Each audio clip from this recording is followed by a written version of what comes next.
तो भाई ताजी ताजी गर्मा गर्म खबर आई है कि एमबीबीएस की सीटें बढ़ने जा रही है, इस साल से नहीं अगले साल से। बस इतना ही था सीटों को लेके इस वीडियो में। ये तो मैंने आपको थंबनेल लगा के इस वीडियो में बुलाने की कोशिश की है। मेरा मुद्दा कुछ और है। और भाई एक रिक्वेस्ट है कि जबरदस्ती का ओवर स्मार्टनेस और कूल बनने की कोशिश कमेंट में मत करना, क्योंकि ना तो तुम थ्री इडियट्स के आमिर खान हो ना मैं हूं, तो ना ओवर स्मार्ट मैं बनूंगा ना तुम बनना, है ना। बातें सुनना, पहले तोलना फिर बोलना। तो भाई मैं वीडियो की शुरुआत करना चाहूंगा कि अगर कोई बच्चा खाली एमबीबीएस है, ओनली एमबीबीएस, तो अपने इंडिया में उसकी कितनी सैलरी है। सबसे पहले मैं प्राइवेट की बात कर रहा हूं। और देखो जाहिर सी बात है, ये वीडियो यूट्यूब पे जाएगी, सब इसको देख सकते हैं, तो मैं ऐसे ही तो कुछ नहीं फेंक दूंगा कि कुछ भी बोल दिया, है ना। मेरे को ही गालियां पड़ेंगी, तो मेरे को बिल्कुल फैक्चुअल सच बात बोलनी पड़ेगी, ठीक है। तो प्राइवेट सेक्टर की अगर मैं बात करूं तो 40,000 से भी, 40,000 से शुरुआत लगा लो। बहुत मैंने देखा है 40,000 में लोग करते हैं। 40, 45, 50, 55, 60, 65, ये लिमिट आ गई है। ये नॉर्मल प्राइवेट सेक्टर आपका यहाँ बंद है। हाँ, किसी को कोई अच्छी जगह मिल गई कि कॉन्ट्रैक्ट पे कोई बहुत अच्छा हॉस्पिटल मिल गया, तो उसकी भाई 70, 75, नहीं तो ये लिमिट है प्राइवेट सेक्टर में। अब गवर्नमेंट की बात करते हैं कि खाली एमबीबीएस करके अगर आप गवर्नमेंट जॉब मेडिकल ऑफिसर बनते हो तो सैलरी कितनी है, तो अच्छी सैलरी है। स्टेट पे डिपेंड करता है, कहीं पे 85 है, 90 है, 95, 1 लाख तक भी सैलरी है, ठीक है, starting salary. But government job अगर आप ये सोच रहे हो कि एमबीबीएस करते ही कि गवर्नमेंट जॉब तो तैयार खड़ी है कि भाई सरकार बुला रही है बस आ जाओ, ऐसा कुछ नहीं है भाई। भर्तियां आती हैं जैसे नॉर्मल भर्तियां होती हैं कि कहीं पे 1 साल में आई, कहीं 1.5 साल में, कहीं 2 साल में, और उसमें भी भारी कंपटीशन, फिर से एंट्रेंस दो, और भारी वो रिश्वत का गेम चलता है, सिफारिश का गेम चलता है, वो सारा आपको झेलना पड़ता है, ठीक है। तो खाली एमबीबीएस का मैंने सीन बता दिया। हाँ भाई, एमडी के बाद चीजें अलग हैं, वो मैं यहाँ पे बात नहीं कर रहा, है ना। फिर से आपको एमडी करना पड़ेगा, फिर चीजें अलग है। तो ये मैंने आपको सैलरी का बताया। अब मैं एक चीज के साथ यहां से आगे बढ़ना चाहूंगा वीडियो में कि कोई बच्चा 10th क्लास का है, 11th क्लास का है, +2 क्लास का है। पहला सवाल है ये मेरा। मैं सांस ले रहा हूं अभी, देखो इसको हम क्या बोलते हैं, बायोलॉजी में क्या बोलते हैं, ब्रीदिंग रेस्पिरेशन, ठीक है। अब कोई 11वीं क्लास का बच्चा है, वो ये जानने में इंटरेस्टेड नहीं है कि ये ब्रीदिंग रेस्पिरेशन ये किस तरीके से हो रहा है। मैं बाहर जाऊंगा, पेड़ पौधे हैं, फोटोसिंथेसिस हो रही है, वो इंटरेस्टेड है ही नहीं कि ये असल में हो क्या रहा है। वो इंटरेस्टेड है कि इस ब्रीदिंग से एमसीक्यू क्या आ सकता है, एमसीक्यू कैसे बनेगा। वो फोटोसिंथेसिस को इस नजरिए से देख रहा है कि यहां से एमसीक्यू क्या बन सकता है। तो यहां पे हम कैसे आगे, कब आगे, ये एक सोचने की बात है। एक और बात मैं आपको बोलता हूं, देखो मान के चलते हैं 25 लाख बच्चे नीट का पेपर देंगे, ठीक है। अब 25 लाख में से चलो हम 1 लाख का सिलेक्शन करवा देते हैं, प्राइवेट वाले भी मिला देते हैं, ठीक है। बच्चे कितने, 24 लाख बच्चे बच गए। अब ऐसा क्यों हो रहा है कि जो 1 लाख एमबीबीएस में चले गए, वहां से आपके सामने हजारों यूट्यूबर नए नए नए डेली सामने आ रहे हैं, जबकि जो 24 लाख जिनका नहीं हुआ, वहां से आपको 100 यूट्यूबर भी नहीं दिखते, है ना। फिर आप बोलोगे हाँ जिनका हो गया वही तो बताएंगे कि कैसे क्लियर करें। मैंने तो यूट्यूब का बोला है, मैंने तो इंस्टा का बोला है, मैंने ये बोला ही नहीं कि आप ये बनाओ मैंने कैसे क्रैक किया, मैंने तो नॉर्मल यूट्यूब का बोला है ना। क्योंकि उसमें हिम्मत ही नहीं बचती है ना। उसको लगता है वो इंफीरियर है, वो वीडियो कैसे बना सकता है, उसकी वीडियो कोई कैसे देखेगा। तो ये हुआ कैसे, ये किसने किया, ठीक है। अब बहुत सारी बातें हैं, वो मैं पॉइंट बाय पॉइंट कवर करूंगा कि MBBS doctor, respect, this that. देखो रिस्पेक्ट वाला सीन सिंपल सा है कि जब तक चीजें लिमिटेड है, कम अमाउंट में है, तो रिस्पेक्ट है। जब वो बढ़ जाएंगी, आपकी पूरी सोसाइटी का नजरिया चेंज हो जाएगा। जैसे आज से आप 7, 8, 9 साल पहले जाओ तो एमबीबीएस भाई एक यूनिक चीज होती थी कि हाँ भाई कोई चीज है, बंदा एमबीबीएस है ना, एक वो होता था, कल्ट होता था एक। अभी क्या है भाई, इतने प्राइवेट कॉलेजेस हैं, इतने विदेशों में इतना नॉर्मल हो गया, मतलब इतना नॉर्मलाइज कर दिया है कि 11वीं 12वीं में एडमिशन यही सोच के ले रहे हैं बहुत सारे, तो जो फाइनेंशियली अच्छे कि भाई चलो प्राइवेट करा देंगे, चलो विदेश भेज देंगे। इतना नॉर्मलाइज होता है, रशिया जा रहे हैं, नेपाल जा रहे हैं, बिल्कुल नॉर्मलाइज हो गया। तो संख्या इतनी ज्यादा हो गई है और ये धीरे धीरे बढ़ती ही जाएगी। और ये आपका एमबीबीएस वाला रिस्पेक्ट वाला सीन तो खत्म होने जा रहा है, मैं बिल्कुल इस वीडियो में कंफर्म बोल रहा हूँ, है ना। और ये आपसे कुछ साल पहले जाओ और आज का देख लो, रिस्पेक्ट थोड़ी कम हो गई है क्योंकि संख्या ज्यादा हो गई है, और ये धीरे धीरे वही होएगा, है ना। देखो हर चीज का एक टाइम चलता है। जैसे आप आज से 10 साल पहले जाओ तो उससे पहले आईआईटी, बीटेक ये चल रहा था ना, आईआईटीएन की एक वो होती थी, फिर आईआईटीएन की थोड़ी बातें कम होनी का, हाँ फिर ये एमबीबीएस वाला आ गया, अब ये 10 एक साल ये चला, अभी कुछ नया आ जाएगा। अब जैसे इन्फ्लुएंसर्स का चल रहा है 2-3 साल से, है ना, वो भी चेंज हो जाएगा, वो भी सैचुरेशन आ जाएगी। तो यही है भाई, ये रूल है, चेंज होके रहता है, ठीक है। पर हमारे ऊपर, किसी बच्चे के ऊपर इसका क्या असर पड़ रहा है, मैं इतना ज्ञान ये क्यों फेंक रहा हूं, ये मेरा मुद्दा है। देखो अब तक की बकवास बिल्कुल बेकार थी, एक्चुअल वीडियो यहां से अब से शुरू होने जा रही है। तो मेरा बोलना ये है सिर्फ कि अगर एमबीबीएस करके कुछ ऐसा जादुई चमत्कार होने ही नहीं वाला है कि जिसको आप रिस्पेक्ट और ये सब फाइनेंशियल बोलते हो, वो जादू होने ही नहीं वाला है। वो नॉर्मल जादू तो सभी कर रहे हैं, फाइनेंशियली पैसे वैसे इन्फ्लुएंसर और ये है ना फोड़ रहे हैं आजकल। तो वो जादू होने ही नहीं वाला है, तो इतना हुआ क्यों? मतलब वो 24 लाख बच्चे जिनका नहीं होगा, वो क्यों अजीब फील करें? अगर मेरे 5 ड्रॉप हो गए, मेरा फिर भी नहीं हुआ, तो मैं क्यों अजीब फील कर रहा हूं? मैं क्यों इंफीरियर फील कर रहा हूं? मैं क्यों कि कहीं शादी में जाना है ये सोच के नहीं जा रहा कि वहां पे मेरे से पूछेंगे तेरा हुआ कि नहीं हुआ, इतने साल बर्बाद कर दिए। मैं नए कपड़े खरीदने में भी खुद के बारे में ये सोच रहा हूं कि यार तेरे को तो हक ही नहीं है, तेरे से तो 5 साल में एक एग्जाम नहीं हुआ, तेरे को तो हक ही नहीं है नए कपड़े लेने का। मैं खुद के बारे में ऐसे सोच रहा हूं। तो ये क्यों हुआ? है ना? कोई बच्चा जिसने 3 ड्रॉप कर लिए, 4 ड्रॉप कर लिए, कितने साल का होगा वो? है ना? तैयारी करने वाले बच्चे कितने साल के हैं? 16, 17, 18, 19, 20। तो उनमें अपना तो इतना दिमाग नहीं है ना, तो ये सिस्टम क्रिएट करके बैठे हैं। तो ये किसने क्रिएट किया है? सोसाइटी ने क्रिएट किया है, कुछ पेरेंट्स ने क्रिएट किया है। सबसे बड़ा हाथ किसका है? अपना कोचिंग इंडस्ट्री का है ना? और अपने कुछ देश का सिस्टम भी ऐसा है कि भाई पॉपुलेशन इतनी है, सिस्टम ही ऐसा, बेरोजगारी इतनी है कि चीजों को है ना सुपीरियर मानना पड़ता है कि भाई ये कर गए तो रोजगार मिल जाएगा और वो सब चीजें, है ना? तो ये है, जैसे कोचिंग की मैंने बात करी अभी कि सबसे बड़ा हाथ इन्हीं का है। कैसे कि हो क्या रहा है कि एक लाइन खींच दी है, ऐसे एक लाइन खींच दी है। अब इस लाइन पे चलेंगे, यहां से चलना शुरू हुए 25 लाख बच्चे। अब सबने जोर लगा दिया, इस सोसाइटी ने, बहुत सारे पेरेंट्स ने, इतनी बड़ी बड़ी कोचिंग्स ने, उनका इतनी एडवर्टाइजमेंट है, अखबार में फोटो हैं, रोड पे पोस्टर लगे हुए हैं बच्चों के, पूरा जोर लगा दिया कि भाई जो बच्चा इस लाइन पे चलेगा और आखिर तक पहुंच जाएगा, वो राजा है, वो सुपीरियर है ना? और बाकी के जो 24 लाख इधर उधर गिर जाएंगे, वो बेकार है, वो जनता है। यही है ना पूरा गेम। गेम यही है ना, बाकी इधर उधर गिर गए, वो इंफीरियर हैं।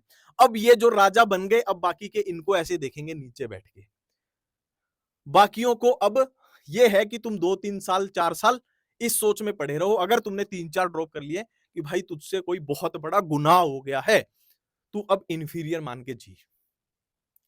यही हो रहा है, सच्चाई यही है। मेरा मुद्दा वो है ही नहीं कि आप जिंदगी में कुछ और कर लेना, कोई बात नहीं, नीट नहीं हुआ तो, मेरा मुद्दा वो है ही नहीं। मेरा कहने का मतलब ये है कि वो एक बार का आपको लगेगा कि वो राजा है, पर उसके पीछे की असलियत कुछ और है। एक बार को वो लाइन खींच दी, मान लेते हैं आप उस लाइन को पार कर भी गए, आप सेलेक्ट हो गए, तो मेरे प्यारे दोस्त, उसके ठीक आगे 1 महीने का फेम एंजॉय करना, है ना? अगर आप बहुत बड़े टॉपर हो, वो भी तब, नॉर्मल को तो वैसे भी कोई नहीं पूछ रहा। अगर आपके 660-70 आ रहे हैं, उसको वैसे भी कोई नहीं पूछ रहा। अगर आपके 715, 710, 720 आए, थोड़ा-सा फेम एंजॉय करना। फिर उसके तुरंत बाद एक और लाइन, ये सोसाइटी, ये है ना सब कुछ एक और लाइन खींच देगा। फिर एमडी वाली लाइन आ जाएगी, फिर क्या करोगे?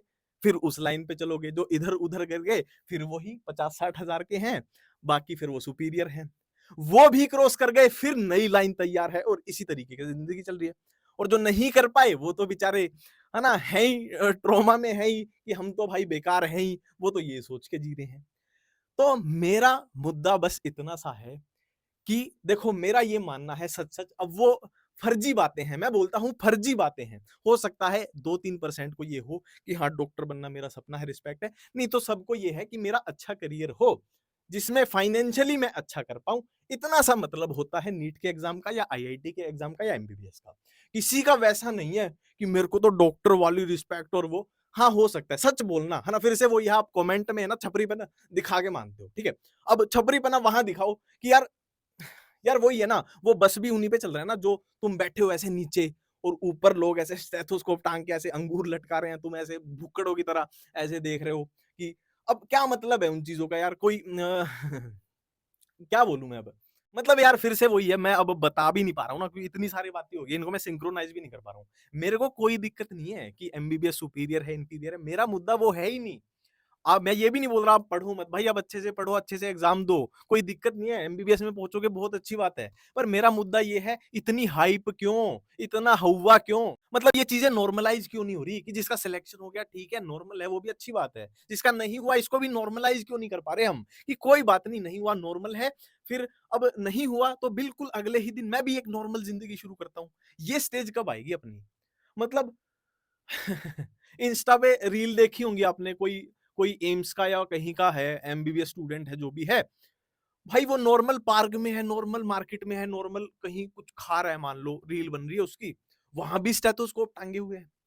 मतलब हवा वही बनाया जा रहा है ना। कोचिंग वाले भी पूरा जोर लगा रहे हैं, क्योंकि भाई कोचिंग वाले है ना, देखो ना पूरा जोर, थंबनेल पे थंबनेल, थंबनेल पे, कोई खबर नॉर्मल कोई खबर आई नहीं, थंबनेल पे थंबनेल, थंबनेल। तो मतलब कि बिठा दो दिमाग में, क्यों? क्योंकि वो तो सिस्टम पूरा उसी पे बेस्ड है ना। तुम ऐसे देखते रहोगे, 25 लाख बच्चे देखते रहेंगे, सुपीरियर सुपीरियर सुपीरियर, उसी पे तो पूरा ये पूरा स्ट्रक्चर उसी पे बेस्ड है ना। और भाई मैं क्या है ना, बोल भी नहीं पा रहा हूँ, मतलब जो मैं बातें बोलने आया था ना इस वीडियो में, 20% ही बोल पाया, क्योंकि मेरे को समझ नहीं आया सिंक्रोनाइज वे में कैसे आपको समझाऊं ये बात। देखो भाई, कुल मिला के बात ये है, आपका सिलेक्शन हो ना हो भी गया तो बहुत बड़ी तोप आप नहीं बन जाओगे। तोप बनने के बहुत तरीके हैं, सीधी बात है, खासकर आज के टाइम पे जहां इतना कुछ चल रहा है, सोशल मीडिया और ये है ना, इसको तुम नेगेटिव देखो तो नेगेटिव देख लो, सोशल मीडिया को पॉजिटिवली देखोगे तो अच्छी बातें भी बहुत हैं। ठीक है, तो एमबीबीएस मैं बोल रहा हूँ, लो वीडियो में बोल रहा हूँ बिल्कुल खुल के, कोई बहुत बड़ी तोप नहीं है। अब वही फिर फर्जी वाले कमेंट करोगे, तेरा नहीं हुआ इसीलिए बोल, फिर इस बात का काउंटर करने के लिए मेरे पास 100 बातें हैं जो गिनवा दूंगा, पर मैं उसमें इंटरेस्टेड नहीं हूं। तो भाई, आपके कितने भी ड्रॉप हैं, ये बात आज सुन लो, आपके 2 3 4 5 6 7 जितने भी ड्रॉप हैं, 4 चीजें आपको जिंदगी में पकड़नी है, 4 चीजें करनी है, उसके अलावा कुछ नहीं है। एमबीबीएस आईआईटी करना है करो, वरना नहीं करना मत करो। ठीक है, नंबर 1, किसी तरह पैसे को क्रैक कर लेना। पैसा कैसे कमाना है, उसके बिना कोई फिलोसफी कुछ नहीं समझ में आएगा, सारी चीजें मजबूरी बन जाएंगी। पैसे को किसी अच्छे तरीके से, ये नहीं बोला डाका डाल दो, ठीक है, तो अच्छे तरीके से पैसे को क्रैक कर लेना। नंबर 2, हेल्थ को अपनी को अच्छे रख, फिर से वही बात है, ये सारी चीजें मैंने फील की हैं कि भाई ठीक है, तेरे अकाउंट में ठीक ठाक पैसा है एंजॉय करने का, पर तेरी हेल्थ ठीक नहीं है, फिर वही मरू मरू। तो हेल्थ को ठीक करना है, उससे मजे खराब होंगे। नंबर 1 पैसा, नंबर 2 हेल्थ, तीसरा दूसरों से कंपैरिजन, ये अगर खत्म कर पाओ जिंदगी में, ये मैं फिर से बोल रहा हूँ, 4 चीजें बोल रहा हूँ ना, इससे अलग आपको जिंदगी मिलेगी ही नहीं, इन्हीं में है, घूम फिर के यहीं आना है आपको। ठीक है, तो कंपैरिजन दूसरों से ना कर पाऊं कि इसने ये कर दिया, उसने वो कर दिया, इसका कोई एंड नहीं है, सिर्फ जलोगे भुनोगे, कुछ नहीं है। मैं फिर से वो बोला, मैंने ये सब किया है इसलिए बता रहा हूं, मैं इस जर्नी से गुजरा हूं, मेरी जिंदगी में डाउनफॉल ज्यादा रहे हैं, और मैं शुक्रगुजार हूं कि वो डाउनफॉल रहे हैं, नहीं तो इस माइंडसेट तक मैं नहीं पहुंच पाता। जो चीजें मेरे को फील होती हैं, समझ में आती है, मैं नहीं पहुंच पाता। अगर मैं नॉर्मल नॉर्मल डॉक्टर भी बन जाता, तो मैं इतना इंट्रोवर्ट था कि मैं यूट्यूब और इन सब मैं बोल ही नहीं पाता खड़ा होके। और फोर्थ और लास्ट चीज है, पछतावा, रिग्रेट नहीं करना है किसी चीज का। अब ये बोलने के लिए बड़ा आसान शब्द है कि रिग्रेट मत करो, पर जैसे मेरे 5 ड्रॉप हो गए थे, है ना, फिर से मैं बोल रहा हूँ, मैक्सिमम बच्चे 5 ड्रॉप से कम वाले ही मिलेंगे। 5 ड्रॉप या उससे ज्यादा वाला बहुत कम संख्या होती है। तो इसीलिए मैं, और इसको मैं ओपनली बोलता हूँ, 5 ड्रॉप थे, तो वो रिग्रेट खा जाता है एकदम, कि 5 साल खराब हो गए, 5 साल बर्बाद हो गए, तेरी उम्र इतनी होगी, अब तू फर्स्ट ईयर में जाएगा, तेरी उम्र इतनी होगी, है ना, किसी भी डिग्री में जाओ, उम्र तो हो ही गई है ना। तो भाई, रिग्रेट का एक सिंपल सा यही मेरे को सॉल्यूशन मिला, जो बहुत कारगर है, करके देखना, कि उस टाइम पे जो सही लग रहा था मेरे को, मैंने किया। ठीक है, जो भी आपके गलत डिसीजन है, कि उस टाइम पे वही सही लग रहे थे, उस टाइम पे वो किया। आज जो सही लग रहा है, आज वो करते हैं, बात ही खत्म। नंबर 1, पैसा कहीं से भी अच्छे तरीके से 25-26 की उम्र तक, आपकी 25-26 साल की उम्र तक एमबीबीएस की डिग्री करोगे या फिर एमडी करोगे, इससे ज्यादा ही उम्र हो जाएगी, मैं आपको फिर भी कम बोल रहा हूं। 25-26 की उम्र तक 4 चीजें क्रैक कर लेना। पैसे किसी तरह अच्छे खासे कमा लेना, मैं 5 करोड़ की बात नहीं कर रहा, नॉर्मल अच्छा खासा, कि इस देश में आप घूम पाओ, है ना, इस देश में बर्फ जहां पड़ती है वो देख पाओ। चौंक तो फिर से वो एक ये कि यार क्या बोलूं अब मैं, हम इस बात पे चौंक रहे हैं कि ओए तेरा 5 ड्रॉप के बाद नहीं हुआ, ओए तेरे पास डिग्री नहीं है, ओए तूने डिग्री बीच में छोड़ दी, है ना, ये मुद्दे बन रहे हैं, इन पे चौंक रहे हैं। अब फिलोसफिकल बातें हैं, हम इस पे क्यों नहीं चौंक रहे कि इसी देश में, अब विदेश का छोड़ दो, हमारे ही देश में बर्फ पड़ती है, हमारे ही देश में नॉर्थ ईस्ट है, अरुणाचल प्रदेश है, ये है, हमारे ही देश में केरला है, पता नहीं क्या क्या है, आज तक देखा ही नहीं है ना, कितने बच्चों ने देखी है सारी चीजें, तो इस पे क्यों नहीं चौंक रहे तुम? ये भी तो एक ही जिंदगी में कवर करना है ना सबको, कि यहाँ पे तुम टेस्ट ही देने आए हो।